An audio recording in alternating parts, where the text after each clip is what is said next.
আসসালামু আলাইকুম প্রিয় ভিউয়ার্স, আপনারা সবাই কেমন আছেন? আশা করি আল্লাহর রহমতে আপনারা সবাই ভালো আছেন।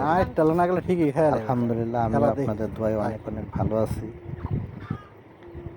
আজ আপনাদের মাঝে নতুন একটা ভিডিও নিয়ে এসেছি।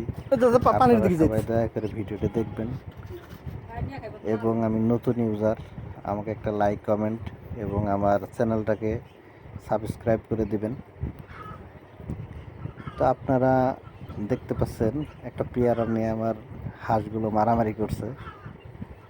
তো আমি মাঝে মধ্যে আমার হাঁসগুলোকে আমি পেয়ারা খেতে দিই, কারণ আমার গাছে প্রচুর পেয়ারা আছে এবং পাকা পেয়ারাগুলো আমি খেতে দিই। তো পেয়ারার ভিতর আপনারা সবাই জানেন অনেক পুষ্টিগুণ আছে, যেটা মানুষ খেলেও উপকার, সেই জিনিসটা হাঁসে খেলেও কিন্তু উপকার আছে। আমি ইচ্ছা করেই হাঁসগুলোকে খাওয়াই পেয়ারাগুলি। তো এতে করে কি হয়, হাঁসগুলোর পেটও ভরা থাকে এবং হাঁসগুলো অনেক পুষ্টিগুণ পায়। সাথে আমি অনেক ঘাস টাস লতা পাতা খেতে দিই। শুধু ঘরের খাবার দিয়ে চীনা হাঁস পালন করতে গেলে অনেক খরচের ব্যাপার স্যাপার, লাভের চেয়ে লস হওয়ার সম্ভাবনাই বেশি।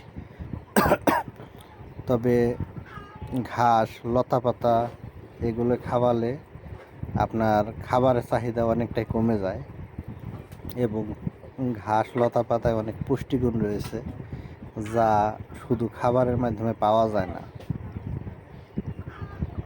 এবং এই সাধারণ খাবারের সাথে ঘাস লতা পাতা এগুলো খেতে দিলে হাঁস খুব ভালো খায় এবং হাঁসেরও শরীর স্বাস্থ্য ভালো থাকে, অনেক রোগবালাই থেকেও মুক্তি পায়। তাই আপনারা সাধারণ খাবারের পাশাপাশি অন্যান্য খাবার দেওয়ার সবসময় চেষ্টা করবেন, তাহলে দেখবেন আপনার হাঁসগুলো ভালো থাকবে।